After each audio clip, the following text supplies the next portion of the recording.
हमारे चैनल को सब्सक्राइब करें और बेल आइकन दबाएं। जो देश के लिए हमेशा साथ में लड़े, आज दुश्मन बन क्यों आमने सामने खड़े? रुक जाओ! चला गोली अभिजीत! दया! उनकी कहानी अभी बाकी है, जिनका बस नाम ही काफी है। CID वापस आ रहा है सोनी एंटरटेनमेंट टेलीविजन पर।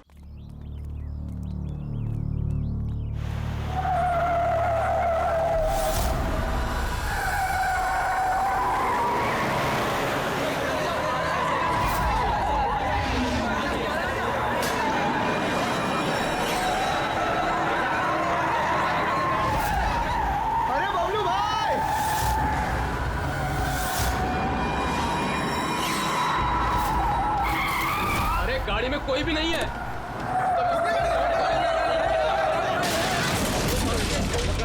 पेड़ से जाके ठोकी थी गाड़ी। आजा।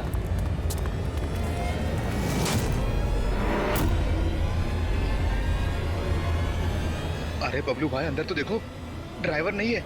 गाड़ी अपने आप कैसे चल रही थी?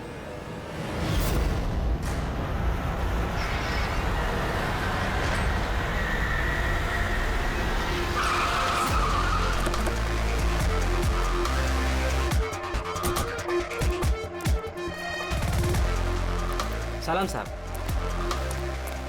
क्या बात है? एक्सीडेंट के केस में CID को बुलाया तुम लोगों ने? सर मुझे लगा है नॉर्मल एक्सीडेंट नहीं है, इसीलिए। क्यों? ऐसा क्यों लग रहा है? सर आइए खुद ही देख लीजिए, आइए।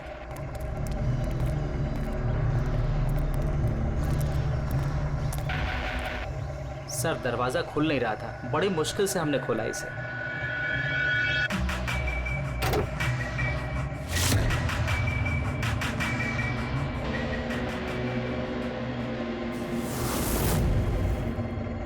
ये पहले किसने देखा? सर इन लोगों ने। मैं देखता हूँ। किसने देखा था पहले? क्या हुआ था? सर ऐसा पहले कभी देखा ही नहीं।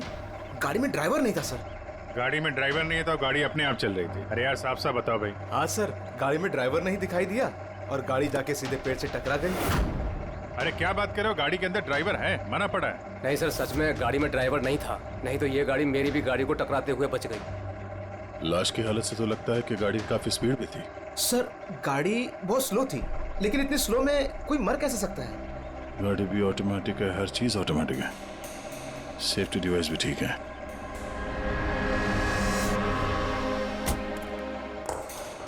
ये लोग तो बोल रहे हैं कि इन लोगों ने इसे ड्राइव करते हुए देखा ही नहीं। अच्छा, तो हो सकता है ये ड्राइवर पहले से घायल हो, जिसकी वजह से ये ड्राइविंग सीट से फिसल के स्टीयरिंग के नीचे जो जगह वहां पे सरक गया और उसके बाद ही एक्सीडेंट हुआ। शायद इसीलिए नहीं दिखा होगा। कुछ पता चला कौन है? कुछ ID वगैरह? अरे हाँ, इसका नाम अमन है और उसका मोबाइल है बुरी तरह से टूट गया। और एक बात अभिजीत, ये गाड़ी ऑटोमेटिक है, ये देखो इंजन अभी भी ऑन है, ऑफ नहीं हो रहा है। हो सकता है जब ये एक्सीडेंट हुआ हो उसकी वजह से जो इम्पैक्ट हुआ उससे ये कार का कंप्यूटर क्रैश हुआ। यार ये लोग तो बोल रहे हैं कार बहुत स्लो थी जब टकराई। ऐसा इम्पैक्ट? कहीं कार के साथ कुछ छेड़छाड़ तो नहीं की गई? हो सकता है। ठीक है, गाड़ी को पुलिस गैराज भेजते हैं और इसको फोरेंसिक लैब। मैंने इस गाड़ी को अच्छी तरह से चेक किया है। इस कार को मॉडिफाई किया गया है, एक्स्ट्रा सेफ्टी फीचर्स दिए गए हैं। एक्स्ट्रा सेफ्टी फीचर्स जैसे कि? जो आम गाड़ियों में होता है उससे कहीं ज्यादा, जैसे कि एक्स्ट्रा एयर बैग्स, अच्छी क्वालिटी के शॉकअप्स, ज्यादा मजबूत कांच और अच्छी क्वालिटी के ज्यादा मजबूत सीट बेल्ट।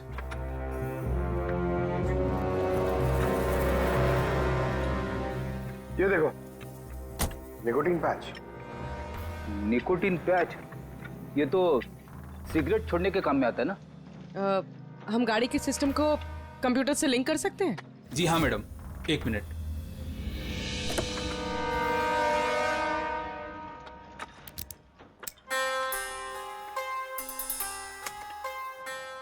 मैम, किसी ने सेटिंग चेंज किया है। कार के सॉफ्टवेयर को हैक किया गया है। खिड़की के कांच से लेकर ब्रेक तक सब कुछ कोई और कंट्रोल कर रहा था। अगर सब कुछ कोई और कंट्रोल कर रहा था, फिर हादसे के बाद इंजन उसने बंद क्यों नहीं किया? टक्कर की वजह से कार का वायरलेस सिस्टम डैमेज हो गया था, इसलिए कार बंद नहीं हुई। गाड़ी को हैक किया गया है। मतलब ये एक्सीडेंट नहीं है, ये तो मर्डर है।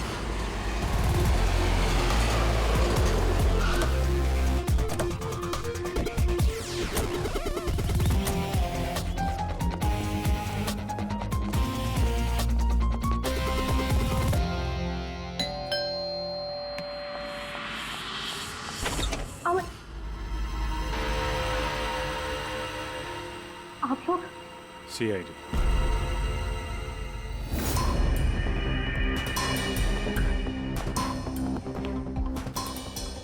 अरे इस आदमी पर कोई टैंकर चढ़ गया था क्या?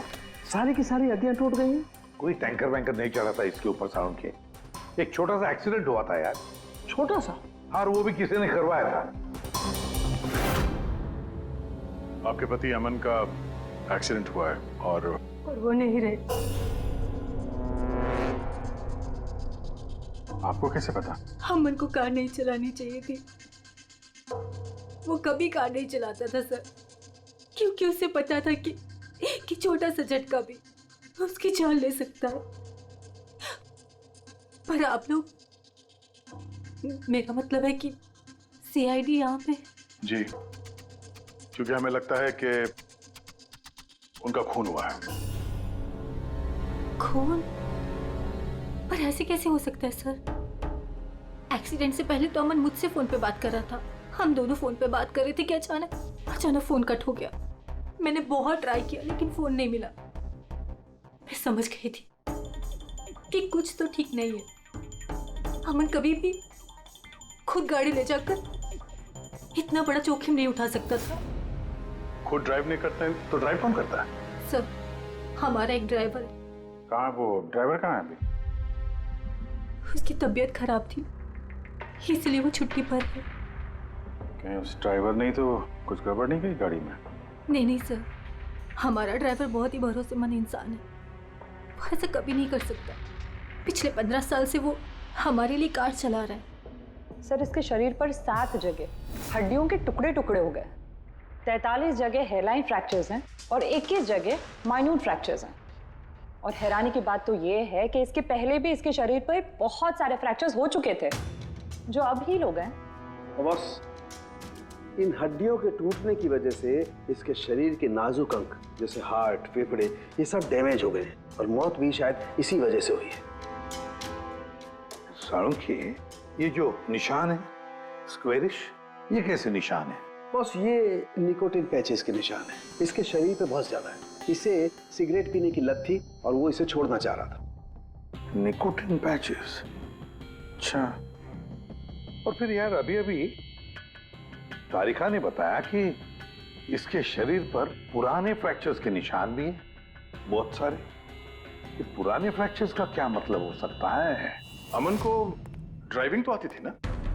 हाँ सर। तो फिर जोखिम किस बात का? अमन मेरे या आपकी तरह नहीं था सर।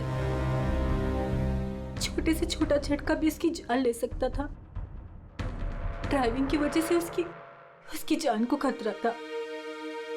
इसलिए हमने कार में भी काफी मॉडिफिकेशंस करवाई थी और ड्राइवर को भी कहा था कि कार आराम से चलाए। छोटा झटका भी उसकी जान ले सकता था?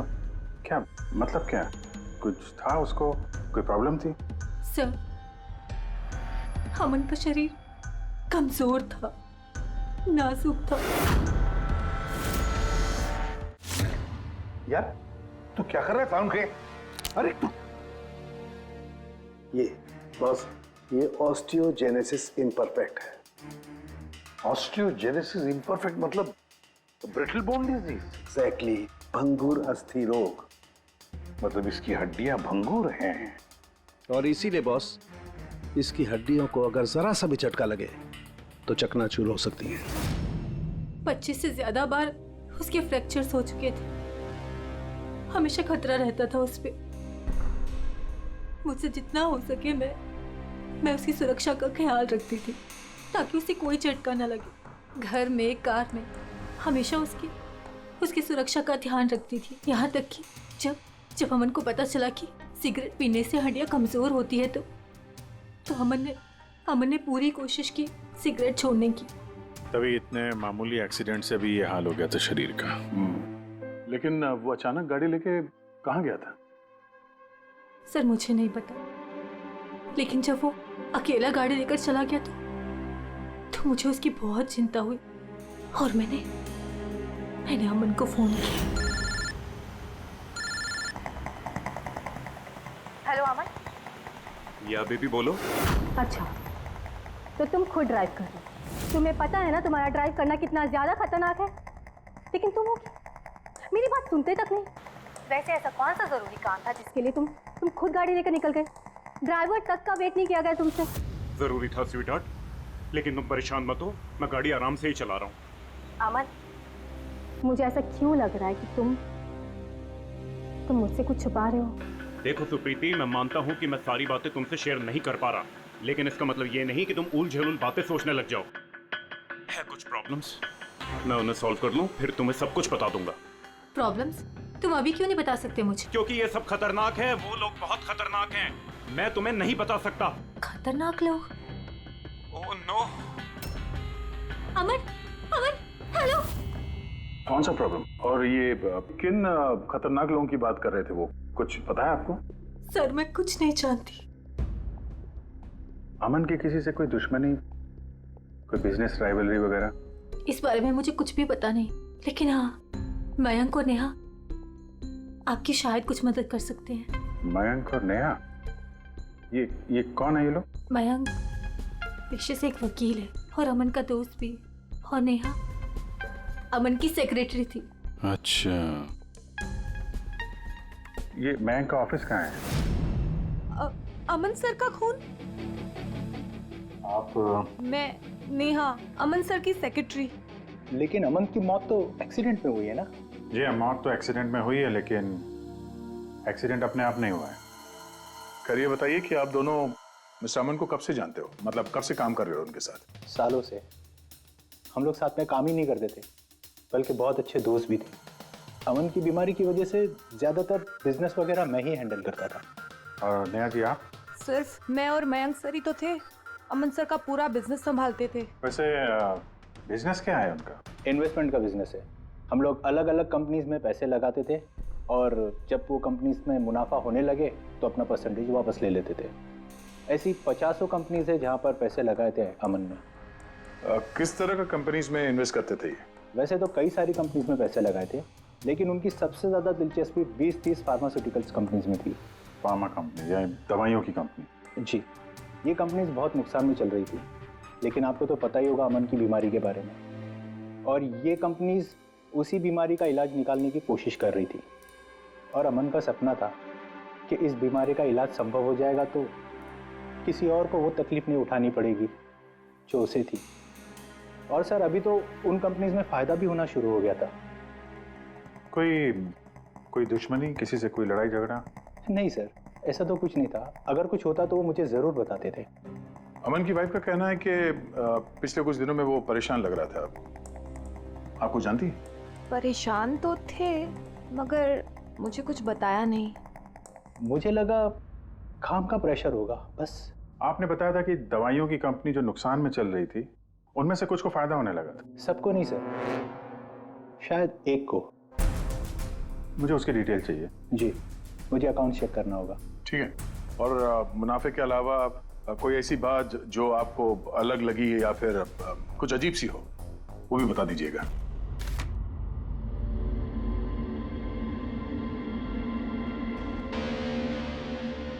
ये जादव है सर, अमन का ड्राइवर। काफी परेशान लग रहा है वो। देखते हैं।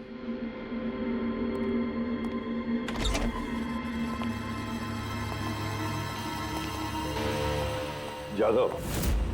जी सर। अमन के ड्राइवर है ना? जी सर। क्यों, छुट्टी पर क्यों गए थे तुम? साहब बीमार हूँ और अमन सर ने मुझे खुद छुट्टी दिया था। मिस्टर अमन को तुम ही लेके जाते थे ना? जी मैडम, अमन सर मेरे साथ ही जाते थे। कभी वो कोई टैक्सी वगैरह नहीं लेते थे। तो फिर तुम तो हमें बता सकते हो कि अमन साहब कहाँ कहाँ जाते थे, है ना? जी जी। ये देखो जादव, ये जगह पर उनकी मौत हुई थी। अब ये जो रास्ता है ये कहाँ पर जाता है, या फिर वो इस रास्ते पर कहाँ जा रहे थे, ये तुम्हें पता है? मुझे नहीं पता है। देखो, हमें पता है कि तुम इसके बारे में जानते हो। तुम्हारी भलाई इसी में है कि सीधे सीधे बता दो। जी मैडम। सुप्रीति मैडम से कुछ कहिएगा मत। वो सड़क के कुछ दूर पे एक मोटेल है, वहाँ हमेशा वो बार बार जाते थे। मोटेल में बार बार जाते थे? क्यों, इससे मिलने जाते थे? जी साहब, एक मैडम थी।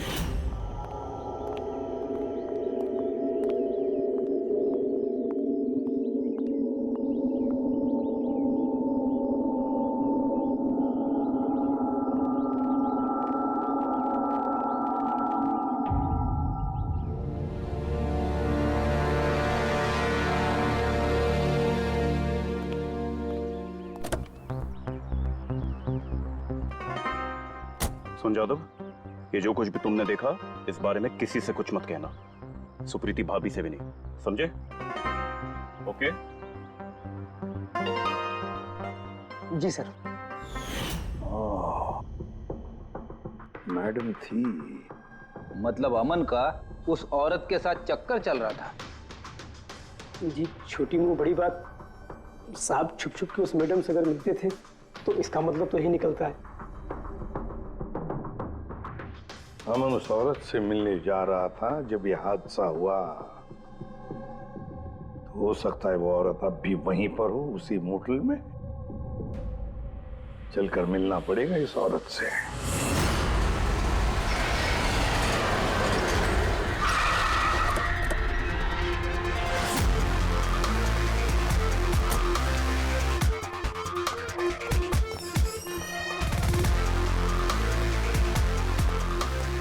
Excuse me?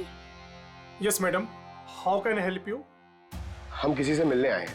लेकिन आप लोग हैं कौन और किससे मिलना है आप लोगों को? हम लोग सीआईडी से। ये आदमी, ये आपके मोटेल में आता जाता रहता है? हाँ मैडम। किससे मिलने आता है? हमारे होटल के रूम नंबर 305 में एक मैडम रुकी हुई है, रूही। वो उनसे अक्सर मिलने आता रहता है। 305? यस सर, वो अभी चेकआउट करने वाली है। ये रूही हाथ से निकलनी नहीं चाहिए। कहाँ से जाना है? सर यहाँ से लेफ्ट। पंकज, स्टेयरकेस से जाओ, हम दोनों लिफ्ट से जाते हैं।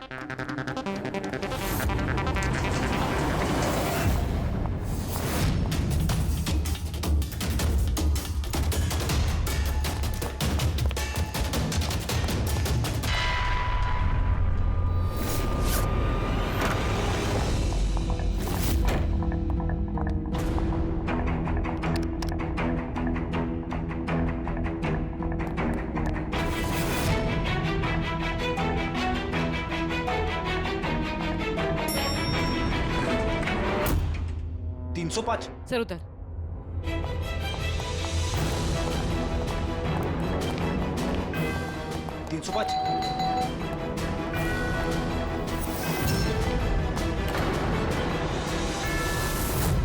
रूही? नो। ए, रुको! पूर्वी!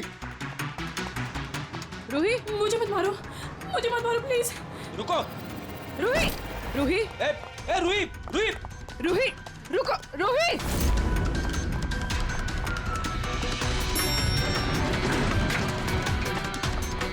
ए, रुक जा!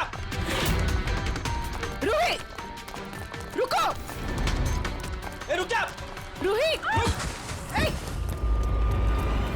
मार दो मुझे, लेकिन तुम लोग भी बच नहीं पाओगे। तुम लोगों का सच सबके सामने आ ही जाएगा। सच? कौन सा सच? मैं सब जान चुकी हूँ तुम लोगों के बारे में, सब जान चुकी हूँ। क्या बोल रही हो तुम? तुम्हें ऐसा क्यों लगता है कि हम तुम्हें मारेंगे? आओ। कौन सा सच? रूही, हम सीआईडी से। सीआईडी? चलो मान लिया रूही कि तुमने कुछ नहीं किया, लेकिन अगर तुमने कुछ नहीं किया तो वहां से भागी क्यों? मुझे लगा कि ये लोग मुझे मारने आए हैं। इसका मतलब कोई है जो तुम्हें मारना चाहता है? जी। वही लोग जिन्हें हम एक्सपोज करने वाले थे, उनके खिलाफ हमारे पास सारे सबूत थे। कौन लोग और कैसे सबूत? हाँ, बताओ।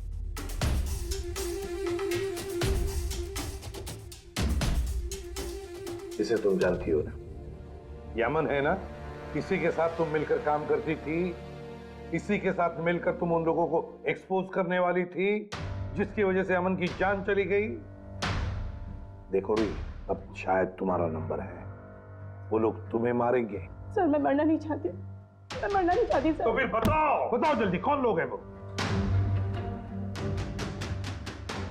उनका राज छुपाने से वो तुम्हें छोड़ेंगे नहीं। सर,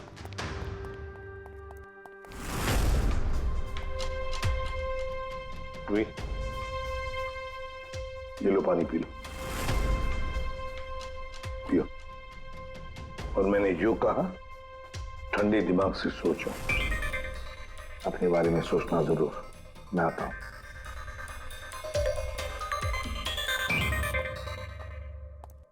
घबराई हुई है, डरी हुई है। लेकिन अब डरने की क्या जरूरत है सर? अब तो सीआईडी के पास है वो। लेकिन सर वो हम पे भरोसा नहीं कर पा रही, थोड़ा वक्त लगेगा। से जो अमन का वकील है मयांक, उससे क्या पता चला? सर, अमन ने बहुत सारी दवाई की कंपनियों में पैसा लगाया था, लेकिन वो सब की सब घाटे में चल रही थी। एक कंपनी है जिसने अभी अभी फाइनली फायदा करना शुरू किया था, CRM फार्मास्यूटिकल। और सर ताजुब की बात यह है कि अमन ने पिछले हफ्ते ही इस कंपनी के साथ जितने भी डीलिंग्स है वो सब तोड़ दिए, और मयंक भी इस बात से काफी हैरान था। वही तो समझ में नहीं आ रहा है कि इस अमन ने जब ये कंपनी लॉस में जा रही थी तब उसके साथ तो डील नहीं तोड़ा, और जब ये कंपनी प्रॉफिट कर रही है तब डील तोड़ने जा रहा है। और सर वो मयंक से कभी कोई बात छुपाता नहीं था, उसने ये बात मयंक को बताई भी नहीं। हाँ सर, मयंक ने उसका भरोसा तोड़ दिया होगा सर। आओ जरा रोही, CRM फार्मास्यूटिकल्स के साथ जो अमन की डील थी वो तुम्हारी वजह से कैंसिल हो गई है ना? वरना उसके पास ऐसी कोई वजह तो थी नहीं। अब सच सच बता दो कि डील तुमने क्यों तोड़वाई? क्योंकि उसने मेरे भाई का खून किया। भाई का खून? सर मैं जिस शहर से आई हूँ उस शहर में बहुत पोल्यूशन है। मेरे भाई को पोल्यूशन से बहुत एलर्जी थी, उसे सांस लेने में बहुत तकलीफ होती थी। वो तो सिर्फ दवाइयों पर ही जिंदा था। एक मिनट, और वो दवाइयाँ थी CRM फार्मास्यूटिकल कंपनी की, हैं? जी सर, और सबकी सब नकली थी। मेरे भाई के ऊपर कोई असर ही नहीं कर रही थी, और ये बात हमें बहुत लेट पता चली, और मेरे भाई की जान चली गई। तुम्हें कैसे पता चला कि वो दवाई नकली थी? सर मैं खुद एक प्राइवेट कंपनी में केमिस्ट हूँ। जब ये दवाइयाँ मेरे भाई पर असर ही नहीं कर रही थी तो मुझे शक हुआ कि क्या बात हो सकती है, तो मैंने उन दवाइयों को खुद से टेस्ट किया और मेरा शक बिल्कुल सही निकला। सारी दवाइयाँ नकली थी। नकली थी मतलब? सर हर एक दवाई एक खास केमिकल से बनती है, और जिस दवाई की मेरे भाई को जरूरत थी वो केमिकल तो उस दवाई में था ही नहीं, जिसकी वजह से वो दवा उस पर असर भी नहीं कर रही थी। और अमन इस कंपनी में एक इन्वेस्टर था। जी सर, इसलिए मैं उससे मिलने भी गई थी, लेकिन वहां जाके पता चला कि इसमें तो उसका हाथ है ही नहीं, और उसने मुझसे प्रॉमिस किया कि वो मेरी इसमें मदद करेगा। अरे सर, आप यहाँ कैसे? कोई काम था क्या? हाँ, ये मेरी असिस्टेंट रूही है। हेलो। इससे देखना था कि दवाइयाँ कैसे बनती हैं। देख सकते हैं? कैसी बात कर रहे हैं सर? आपको कैसे मना कर सकते हैं? आइए मैं दिखा देता हूँ आपको। एक काम कीजिए, आप मेरे साथ बॉस के यहाँ चलिए, रूही अपने आप देख लेगी। रूही तुम जाओ। मैम आइए। एक मिनट सर, ज्यादा आगे मत जाना, आप यहीं तक देखना। आइए सर, मैं लेकर चलता हूँ। आप आइए। आइए सर।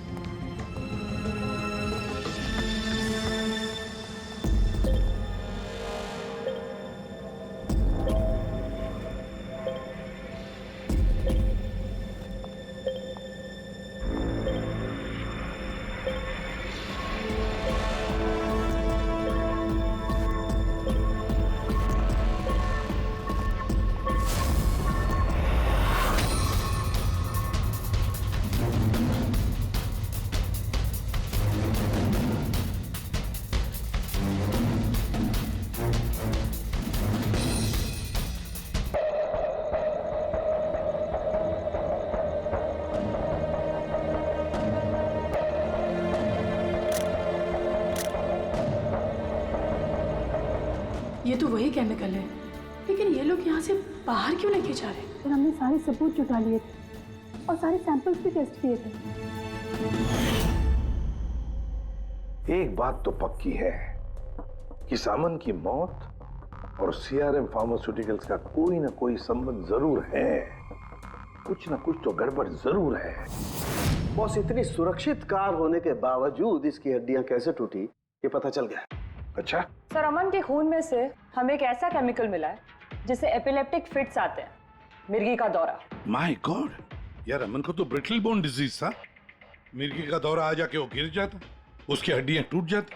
इसी की वजह से इसकी मौत हुई है।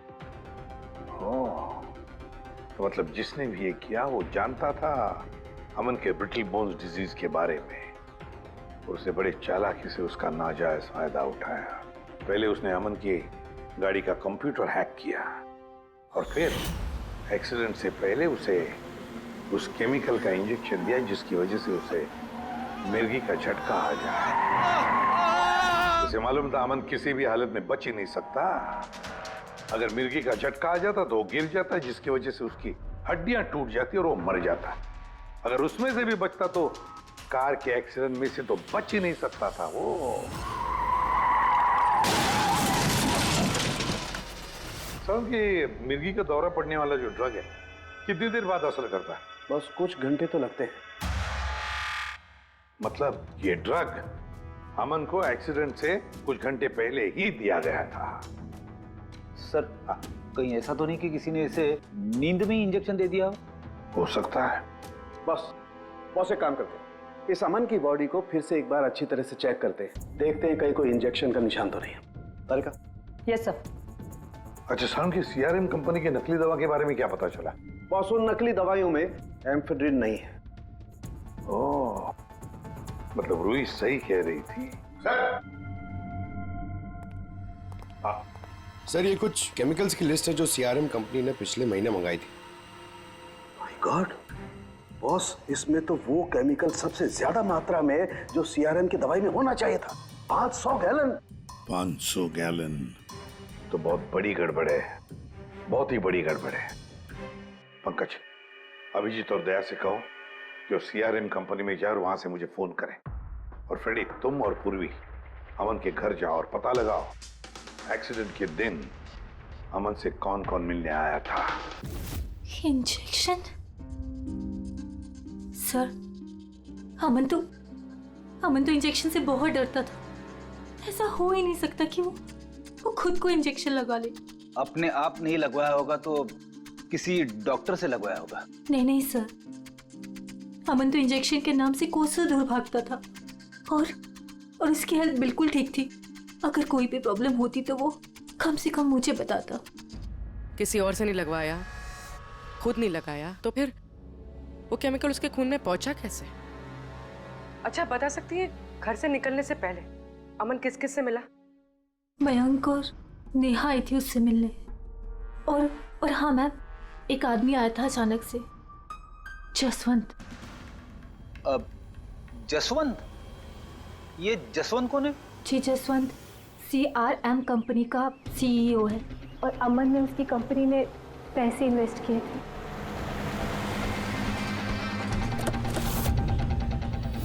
मिस्टर जसवंत, आप अमन के घर गए थे उससे मिलने के लिए उसके एक्सीडेंट के कुछ घंटे पहले? जी सर, मैं गया था लेकिन मिल नहीं पाया था। तो दरअसल उनकी वाइफ ने मुझे बताया कि वो सो रहे हैं, तो मैंने सोचा वो शायद मुझे अवॉइड करना चाहते होंगे, तो मैं वापस चला आया। पापा, अमन ने हमारे साथ बिजनेस डील कैंसिल की, फिर भी आप उससे मिलने गए थे? जी बेटा, क्योंकि मैं उनको वापस लाना चाहता था। सर, वो हमारी नई यूनिट के लिए बहुत जरूरी था। तो जसवंत जी, जब आप अमन से मिलने उसके घर गए तो वाइफ सुप्रीति के अलावा वहां कोई और भी था? मैं जब गया तब तो वहां कोई नहीं था, लेकिन हाँ, जब मैं वहां से निकला तो उनके लॉयर मिस्टर मयंक और सेक्रेटरी नेहा, वो दोनों जरूर उनके घर आए थे। अच्छा, ठीक है, थैंक यू वेरी मच।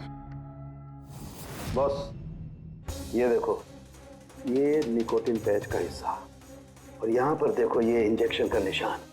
खूनी ने यहीं से वो मिर्गी के दौरे वाला इंजेक्शन इसे दिया है।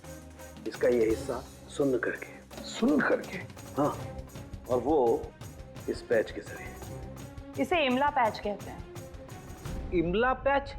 ये बच्चों को इंजेक्शन लगाने से पहले लगाते हैं ताकि वो पर्टिकुलर एरिया सुन पड़ जाए और उन्हें दर्द ना हो। अब बस ये एमला पैच और ये निकोटिन वाला पैच। ये देखो बस, ये दोनों पैच एक जैसे दिखते हैं, बिल्कुल एक जैसे। हाँ, खूनी ने इस निकोटिन वाले पैच की जगह ये एमला पैच इसके हाथ पर लगाया, इसके हाथ का ये हिस्सा सुन्न कर दिया और बाद में मिर्गी के दौरे वाला इंजेक्शन यहाँ से लगा दिया, शायद तब जब वो सो रहा था। हाँ सर, ये कर कौन सकता? जसवंत तो एक हफ्ते से अमन को मिला भी नहीं, तो फिर सर वो मयंक या फिर नेहा, वो तो नहीं। पंकज, ये खेल कौन खेल रहा है तो हम पता लगा ही लेंगे।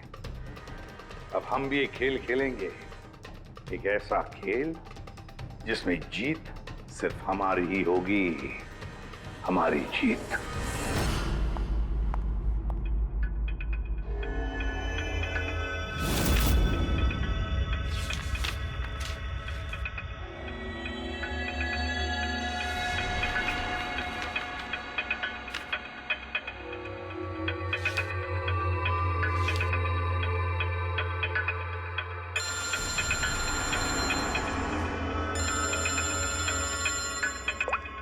हेलो, मेरा कुरियर तो तुम तक पहुंच गया होगा। कौन है तुम? और ये सब मुझे क्यों भेजा है? तुम लोगों ने अमन को तो मार डाला, लेकिन तुम लोग मुझ तक नहीं पहुंच सकते। अगर तुम लोग चाहते हो कि मैं अपना मुंह बंद रखूं, तो मुझे 5 करोड़ रुपए देने होंगे। ये क्या बकवास कर रही हो? मुझे इन सब के बारे में कुछ नहीं पता। वो तो जब ये सबूत पुलिस तक पहुंच जाएंगे तो तुम्हें खुद ब खुद पता चल जाएगा कि मैं क्या कह रही हूँ और क्या बोल रही हूँ। देखो देखो देखो, मैं कुछ इंतजाम करता हूँ, मुझे थोड़ा सा टाइम दे दो। ठीक है, तुम्हें 2 दिन का वक्त मिलता है, मैं फिर कॉल करूँगी।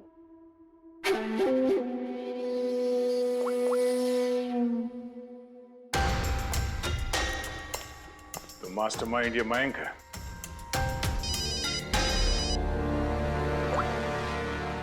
हेलो अभिजीत सर, मैं मयंक बोल रहा हूँ। सर, मुझे एक कोरियर आया और एक लड़की का फ़ोन भी आया और उसने मुझसे 5 करोड़ रुपए मांगे, तो मैंने सोचा ये बात आपको बता दूँ। नहीं, बहुत अच्छा किया तुमने, मैं देखता हूँ। Thanks. Thank you so much. Mayank का फ़ोन था, उसने उस कुरियर रूही के बारे में बताया सर। और उसने ये भी कहा कि उसने जानबूझ के समय मांगा ताकि हम इस तक पहुँच सके। तो ये मयंक नहीं बल्कि कोई और ही है।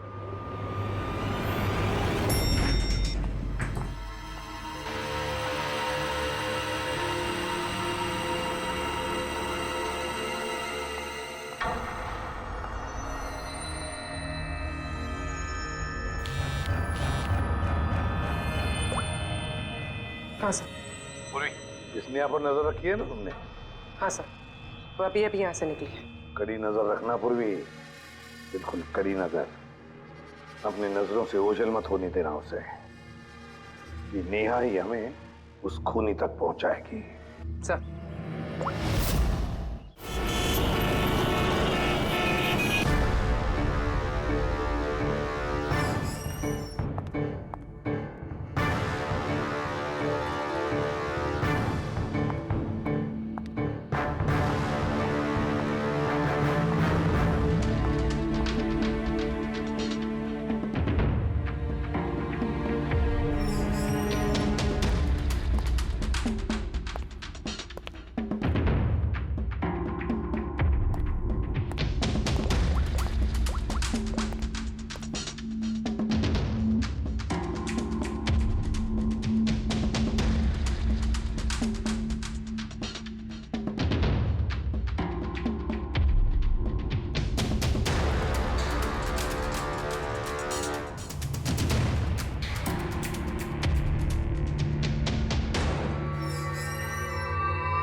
सर।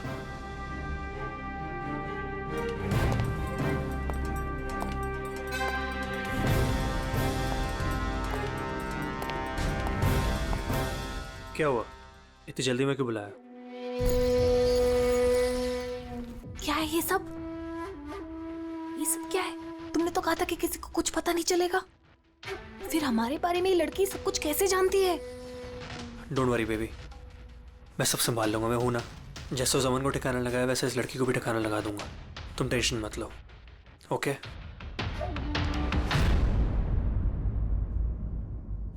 पहले हमसे तो निपट लो। You are under arrest, Mr. Ashwin.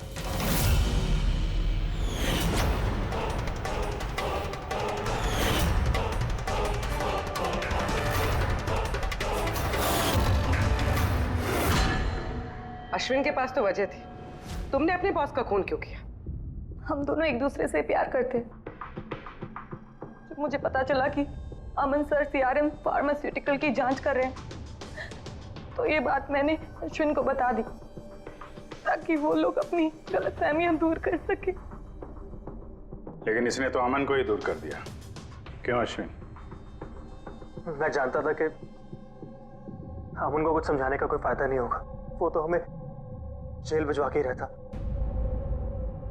तुमने मेरे भाई को मारा, अमन का खून किया और ना जाने कितने मासूमों की जान ली होगी तुमने अपनी इन नकली दवाइयों से। बिजनेस में बहुत घाटा हो रहा था, नुकसान पे नुकसान हो रहा था। डैड नहीं मानते इसलिए उनको बिना बताए मैंने केमिकल्स को नॉर्थ इंडिया के प्लांट में भेजना शुरू कर दिया। उससे हम नशा बनाते थे, थोड़ा प्रॉफिट हो ही रहा था। अमन ने सारा खेल बिगाड़ दिया। सिर्फ फायदे के लिए दवाइयों की जगह पे तुम ये जहर बनाने लगे थे, हाँ? मुझे कंपनी की हालत पता थी। मैंने अमन सर को अश्विन से मिलाया था ताकि वो कंपनी में इन्वेस्ट करके उसे डूबने से बचा सके। और अमन खुद को तुम लोगों से बचा नहीं पाया। ये सब कुछ मैंने अपने प्यार के लिए किया। मेरे अलावा कोई ये कर नहीं सकता था क्योंकि वो अपने निकोटीन पैच मुझे से मंगाते थे।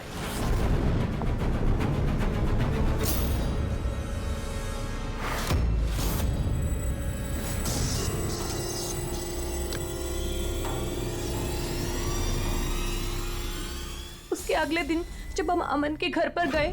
अरे आप लोग आ भी गए, पर अमन तो सो रहे हैं। अगर कुछ इम्पोर्टेंट काम है तो मैं जगा देती हूँ। नहीं, कोई बात नहीं, हम इंतजार करेंगे।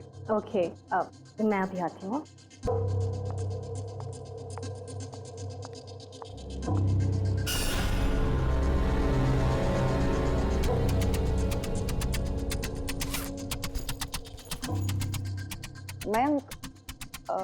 मैं जरा वॉशरूम होकर आऊं।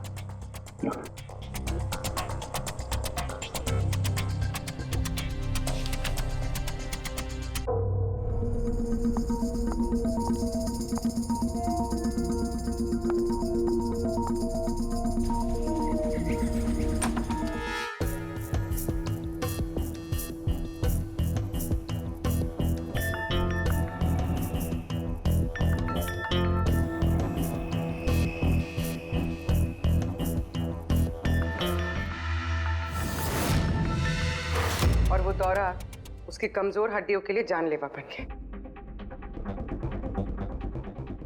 और तुम चीफ टेक्नोलॉजी ऑफिसर, तुमने रिमोट कंट्रोल से अमन के कार के कंप्यूटर को हैक कर दिया और उसका एक्सीडेंट करवाया। कमाल का दिमाग पाया है तुम लोगों ने, कमाल का दिमाग। काश यही दिमाग किसी अच्छे कामों में इस्तेमाल करते तो देश का भला हो जाता, समाज का भला हो जाता। पर नहीं, तुम्हारे इस टेढ़े दिमाग ने दो मासूम लोगों की जानें ली और पता नहीं कितने सैकड़ों लोगों की मौतें हुई तुम्हारी इस गलत दवाइयों की वजह से। तुम्हें तो कड़ी से कड़ी सजा होगी, शायद फांसी होगी तुम्हें। For more updates, subscribe to our channel, click the show links and enjoy watching the videos.